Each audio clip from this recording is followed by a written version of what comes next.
አባኑ ንጉስ የሚሆነው አማራ ህዝባችን ሲጨፈጨፍ አንድ ቀን ድምፁ ነው አያውቅም። በእኛ ግጥም፣ በእኛ ባህል፣ በእኛ ባንዲራ ይሸላ ባንዲራውን እኮ ራሱ ይዞት አያውቅም። አንተ ካክ ልንገርህ፣ ቴዲ አፍሮን ከብልጽግና በላይ ህዝቡ ይወደዋል።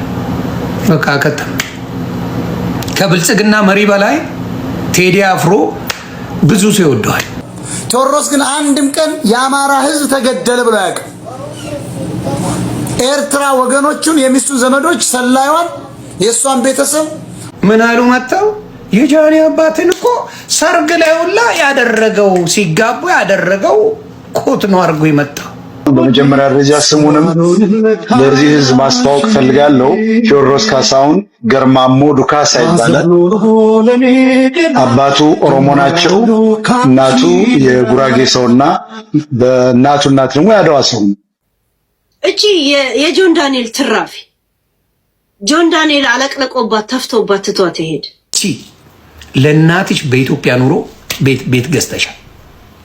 ከዚህ በላይ ግድንግድ ነገር ማድረግ አለ? ከዚህ በኋላ እንሄዳችሁት ባህር ዳር ለመዝናናት፣ ከዛ በኋላ እንሄድሽው ዱባይ ለምን ልታስወርጅ? አብይ ተጨንቋል። ብልጽግና እየተፈረከረከ ነው። ፈሳ ከፈለገ አብይ ስለሚጠቅመው ነው፣ አብሮ ነው ስለሚሰራ ነው እንጂ በሰከንድ ብርግ አድርጎ ቃሊቲ ያስገባዋል። አመት በል ለስምንት አባወራ 2 ዶሮ 2 ዘይት ገዝቻለሁ ኑና ከፋፍል። ቆሻሻ ልቃሚ መጀመሪያ ለቤተሰብሽ እንትን ግዢ። ሲጀመር ቤት አልገዛሽም፣ አትዋሺ። ቀለም ያስቀባሽው ሰማን እኮ አየነው እኮ። እኔ ላይ ነው ድራማ መሰለው። አንቺ እከካ፣ አንቺ ልቃሚ ቅናት ነው ጋይሶች። አንቺ የወንድ ላይ ቱካን ማለት ነው። ተዘያለሽ እንደ ቱካን። እቻ ክስቷ ናት። ልጇ ከጀርባዋ ላይ አልወረደ።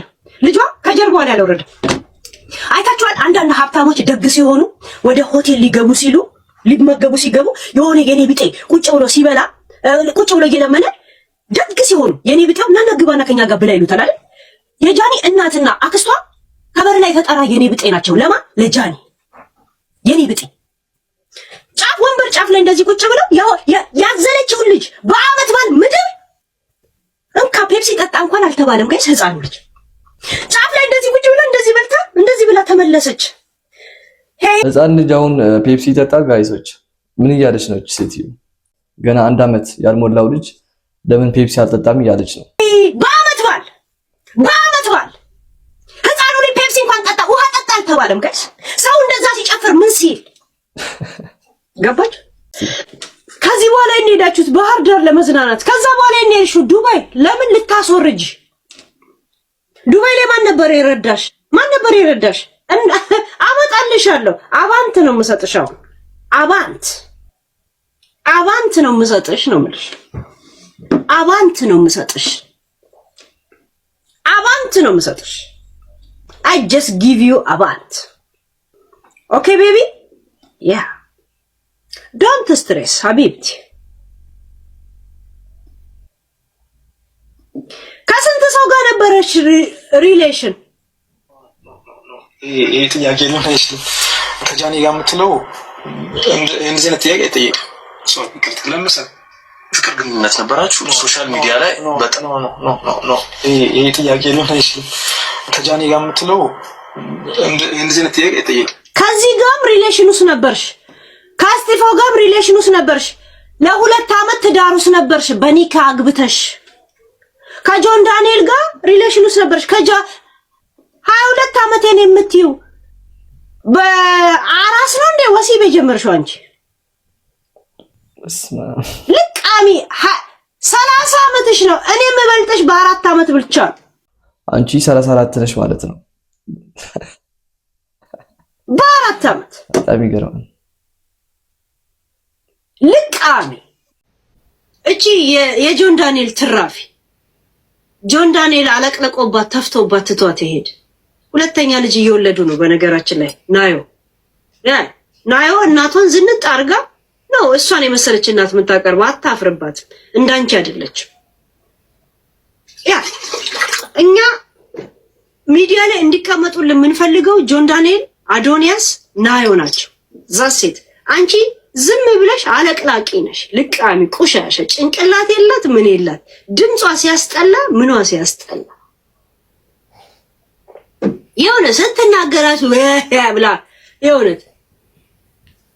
ከንትን መለስ ያለ ጾታውን ሊቀይር ያለ ወንድ የመሰለ ሴትዮ እንዴ ሻሽ ማሰር ምን ያሳፍራል? እናት ነጠላ ብትለብስ ያሳፍራል? ወግ እኮ ነው። የእናትና ያባት አብሶም የገጠር ሰው ሲሆኑ የተለመደ ነው፣ ወጉ ነው በቃ። እንዴ እናት አባት እንደዚህ የምታንጓጡት ሰዎች እኔ አይመቸኝም። እኔ ጃኒ ላይ አትመቸኝ ትችላለሽ፣ ግን እናትና አባቷ ነው ምን አደረጉኝ እንዴ? በራሳችሁ ቦታ ሆናችሁ አስቡ እንጂ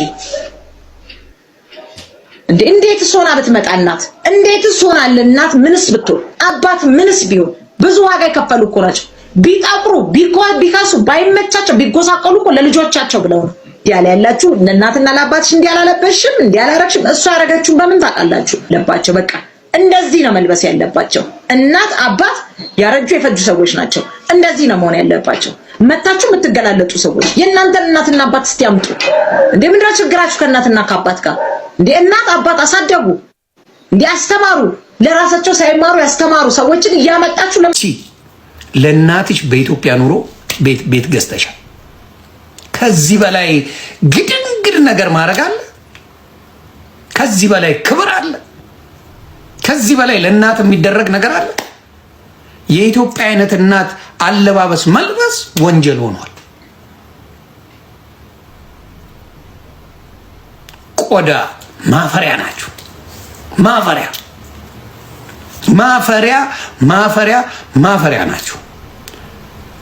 ስለዚህ ጃኒሻ አይዞን፣ አሁንም ወደፊትም ብትሳሳች እንኳን ባይ እኔ በውስጥ ነው የምነግርሽ፣ ወዳይ ስለሆነ እንደ ታላቅ ወንድም ስለምታይ ብታጠፊ እንኳን ባይ በአደባባይ የጠፋ ነገር ባይ ፈጣሪ ምስክሬ ጃኒሻ ምንድነው የተፈጠረው ብዬ ነው የምጠይቅሽ እንደ ታላቅ ወንድም።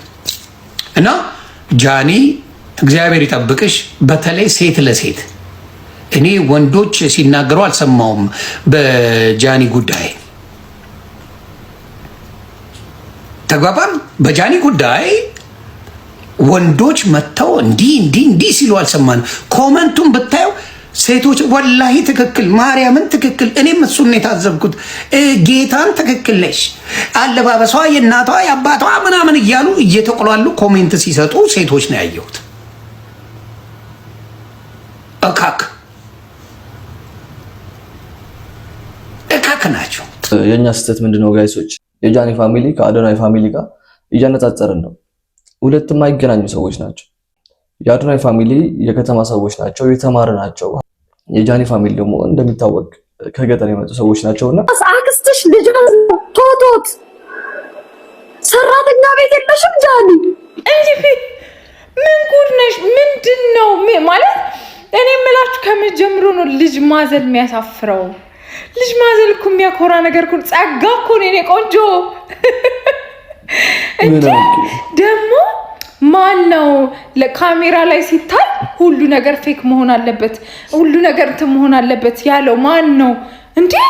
እንደው በጣም እኮ እነሱ ነው ማክበር ያለበት። ይሄ እኮ ነው መበረታታት ያለበት። ትክክለኛ ነገር አሳዩን ትሉ የለ እንዴ?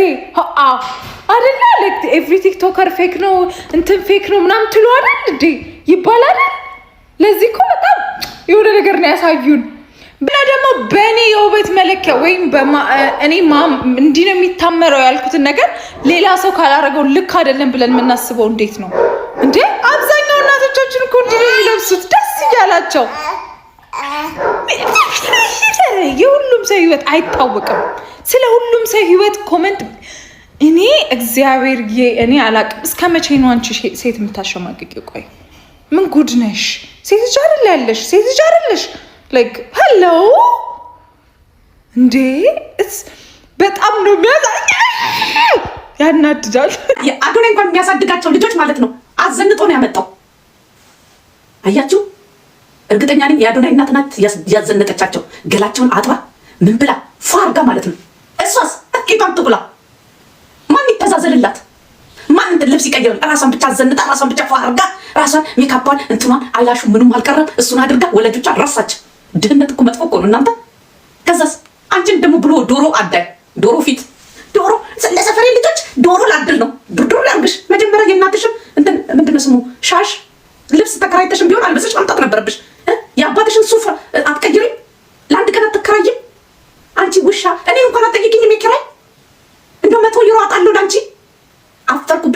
አላበላሽኝ። እግዚአብሔር የስራሽን ይስጥር። እኔ ላኪልኝ አትይም። እና አሁን ጋይሶች ወደ ዋናው አነጋጋሪ ያለው በዚህ ሰዓት ጉዳይ እንገባለን። እሱንም የቴዲ አፍሮ አልበም ነው። በሱም ተያይዞ ሞጣ የሚናገረው ንግግር አለ። እስቲ አይተነው እንምጣ። አባኑ ንጉስ የሚሆነው አማራ ህዝባችን ሲጨፈጨፍ አንድ ቀን ድምፁ ነው አያውቅም። በእኛ ግጥም፣ በእኛ ባህል፣ በእኛ ባንዲራ ይሸለም። ባንዲራውን እኮ ራሱ ይዞት አያውቅም። ውጭ ሀገር ብቻ የሚያውለበለው ኢትዮጵያ ውስጥ መያዝ አይፈልግም። ፈሳ ቴዲ ንጉስ ነው። የምን አባት ክሩ ያዝማሪ ንጉስ ያለው ሲባል ሰምታል። ጉራጌ በቃ ንጉስ በማን ንጉስ ይሆን ይመስላችኋል? ንጉስ ነው ቴዲ። የምን አባቱ በቅድሚያቱ ንጉስ የለበት። ቴዎድሮስ ካሳሁን ነው እየተወራ ያለው። እንግዲህ ቴዎድሮስ ካሳሁን በመጀመሪያ ደረጃ ስሙንም ለዚህ ህዝብ ማስተዋወቅ ፈልጋለሁ። ቴዎድሮስ ካሳሁን ገርማሞ ዱካሳ ይባላል።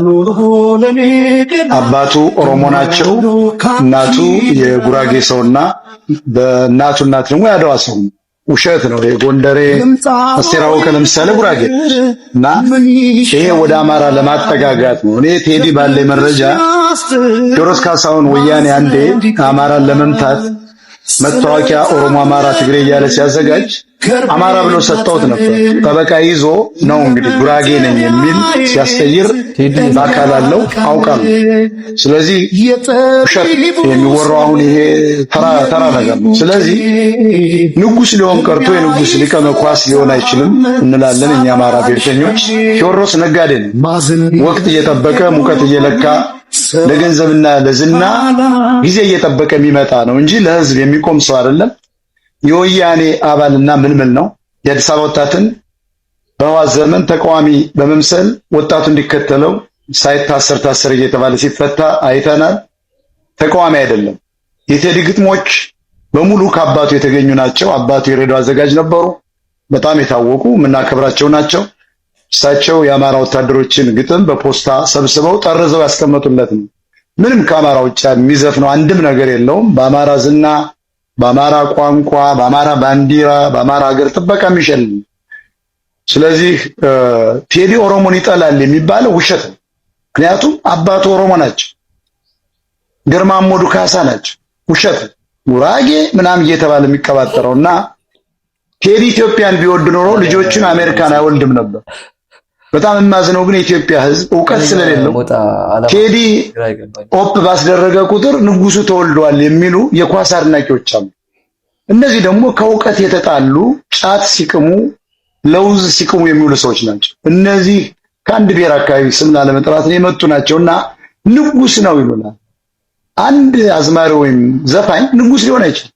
የንጉስ ግን አጫዋች ወይም ሊቀ መኳስ መሆን ይችላል። ስለዚህ ማሳያ የምን መሰለህ ቴዲ በሰማያዊ ፓርቲ ጊዜ ታውቀዋለህ። ሳሙኤል አወቀ ደብረ ማርቆስ ህወሓትን በፌስቡክ ተቸ ተብሎ ነው ተቀጥቅጦ ታስታውሳለህ የተገደለው። ደመቀ ዘውዱ ለወልቃይት ታገላለሁ እያለ ወርቁ አይተነው ነው እሱ ወይስ አብይ አህመድ በአውሮፕላን ከሚኒስትሮች ምክር ቤት ሂዶ ጎንደሬን ያታልል ነበር? አየህ ቴዲ ወያኔን አባል ባይሆን ወያኔን ቢቃወም ኖሮ ይገደላል። ፋክቱ ይሄ ነው። ምክንያቱም ሳሙኤል አወቀ ህወሓትን በፌስቡክ ተቸ ተብሎ ነው። የኢትዮጵያ ወጣት ይሄን ያውቃል። ማንኛውም ብሔርን ሊክድ አይችልም። ደብረ ማርቆስ ላይ በፍልጥ ቀጥቅጠው ነው የገደሉት። ስለዚህ የአዲስ አበባ ልጆችን የከተማ ልጆችን ለማስከተል ወያኔ ትግሬ ዲኤስቲቪ እና ቴዲን ነበር ያኔ እያጎሉ ህዝቡ እንዲምታታ ሰው ገደለ ብለው ያስራሉ። ከገደለ እኮ መታሰር አለበት። ወንጀለኛ ከሆነ 20 ዓመት 15 ዓመት ተቀጥቶ ልናየው ይገባል። ውሸት ነው። የኢትዮጵያ ጠላት የሆነውን ኢሳያስ አፈወርቂን ከአብይ ጋር ቤቱ ቁርጥና ክትፎ ጋብዟል። ብዙ ሰዎች በቴዲ ቤት ሲያልፉ ነው በአጋጣሚ ነው ይላሉ። አንተ ነው ይሄ ይጠፋል ብዬ አላውቅም። ምክንያቱም ብዙ እዚህ ጋር ብዙ ታወያያለህ፣ ብዙ ታነባለህ እና ይሄ ለአንተም አይጠፋም። አንድ የሀገር መሪ እንደው ዝም ብሎ በቴዎድሮስ ካሳሁን ቤት ሲያልፍ አብይን የሚያክልና ኢሳያስን የተባለ የምስራቅ አፍሪካ ጋንጊስተር ቴዲ ቁርጥና ክትፎ ሲጋብዘው በሚስቱ በኩል ነበር። ሚስቱ የሻዕቢያ ሰላይ ስለነበረች ነው። እንደዚህ ያሉ ግለሰቦች የዋ ናቸው። ኢሳያስና አብይ የሀገር መሪ ሆነው ሳለ ተራ ሰዎች እኮ አይደለም። ታስቦበት የተደረገ የታቀደ ነው። ቴዲ አፍሮ ኢትዮጵያ ኢትዮጵያ የሚል ለገንዘብ በቃ ለንግድ ነው። በተለይ የአማራን ኪስ የአማራን ዲያስፖራ ለማጠብ ለመዝረፍ፣ በዚህ ደግሞ የከበረ ግለሰብ ነው። በጣም ከፍተኛ ገንዘብ አለው። በጣም ግንባታ አግኝቶበታል። ቴዲ አፍሮ ገጽታው እየተገነባለት ያለው ሆን ተብሎ ነው። አሁን ከትግሬና ከጉራጌ ከኤርትራ አካባቢ አሁን ጽምዶ የሚባል ነገር አለ። በሚስቱ በኩል በጣም ኤርትራኖች ጨምሮ ይደግፉታል። በመሰረቱ ቴዲ ለአንድ ኤርትራዊ በሚሊዮን ብር ሲሰጥ ለታገቱ የአማራ ሴቶች፣ ለተገደሉ የአማራ ሰዎች አንድም ነገር ያደረገው ነገር የለም። በአይናችን አይተናል። ኤርትራዊ ተፈርዶበታል ሊገደል ነው ሲባል በሚሊዮን ዶላር አውጥቶ ሲሰጥ አይተናል። ያው ከአማራ ኪስ የሚወስደውን የሰጠውና ቅድም እንደገለጽኩት የቴዲ አባት ሬዲዮ ላይ ይሰሩ ነበር ወታደር ሆነው ሳለ። በዚያን ወቅት ደግሞ የኢትዮጵያ መከላከያ ሰራዊት ያለው አማራው ግጥም ይችላል። ያን መድበል ሰጠውታል። ጥሩ ነው፣ አይዘፍንም አይባልም። ጥሩ ድምፅ አለው፣ ምንም አይካድም። ስለዚህ ቴዲን ብታየው ቴዎድሮስ በዘፈኖች ውስጥ ኦሮሞ፣ ትግሬ፣ ጉራጌ እያለ ሲጠራ አይተው ከሆነ ጎጃምና ጎንደር፣ ኦሮሞና ተጉለት you see he never mention Amhara people but he got $1 million from Amhara people. ይሄን ማወቅ ያለበት ቴዲ የኤርትራና የአድዋ ዘር ያላትን ሴት ሲያገባ ታስቦበት ነው። ፖለቲካዊ ጋብቻ ነው። እንደዚህ ምናምን ጸጉሩን ቅንድቡን ሊቀነደም ውሸት ነው። ታስቦበት ነው። ሚስቱ የወያኔ ሻዕቢያ ሰላይ ነች። በመቄዶንያና በመሳሰሉት የዘረፋ ተቋሞች ይሄን በኦርቶዶክስ የተኛውን አማራ ከፍተኛ ሼር እንዳላት አውቃለሁ። ኒውዮርክ ውስጥ ከአማራ ዲያስፖራ በተሰበሰበ ገንዘብ ትልቅ ካፌና ላይብራሪ ከኢንተርኔት ካፌ ጋር አላቸው። ይሄ ነው። ስለዚህ ቴዲ ኦፕ ባደረገ ቁጥር ጃ ተወልዷል የሚሉ ቂል ኢትዮጵያኖች ናቸው። የማያውቁት ነገር መረጃ የላቸውም። ስለዚህ አሁን የቴዲ አፍሮ የሶሻል ሚዲያ ቅስቀሳ ለ7 ዓመታት የአማራ ሕዝብ ሲጨፈጨፍ ድምጽ ስላልሆነ፣ ስላልተቃወመ፣ ስላልረዳ ደብረ ብርሃን እኮ ቅርቡ ነው ለሱ። በአማራ ሕዝብ በኩል ተቀባይነት ስላጣ ተቀባይነት እንዲያገኝ ሰይፉ ፋንታውን ግጥሙን ሰርቆታል። አብይ አህመድ ኢንተርቪውን ከለከለ። ይሄ ቱሪና ፋውሬ ነው፣ አንቀበለውም። ቴዲ አፍሮ ለትግራይ እናቶች በሚል ከፍተኛ $1 ሚሊዮን ሲሰጥ ለአማራ ሰዎች ግን ደብረ ብርሃን ላይ 1 ኩንታል ጤፍ እኮ አላቀረበም። ግን የሚያገኘው ከቁጥር ብዙ ከሆነው ከአማራ ህዝብ ነው። ዶክተሮች ሁሉ እኮ ይደግፉታል። ለምን ካልከኝ ቴዎድሮስ የአማራ ዶክተሮች ገጠር ይባላል ብለው ያስባሉ። የአማራን ዘፈኖች ላለመስማት እንዴት ቴዲ ንጉስ ነው ይሏል ዶክተሮች። ለምን ስትለው ገጠሬ እባላለሁ ብለው ስለሚያስቡ ነው እንጂ የአማራ ዘፈኖች አንተም ሌሎችም እንደምታውቁት በጣም አሁን እንደውም በጣም የዛሬ ቪዲዮአችን ይህ ምስል ነበር። በቀጣይ ቪዲዮ እስከምንገናኝ ቸር ሰንብቱ።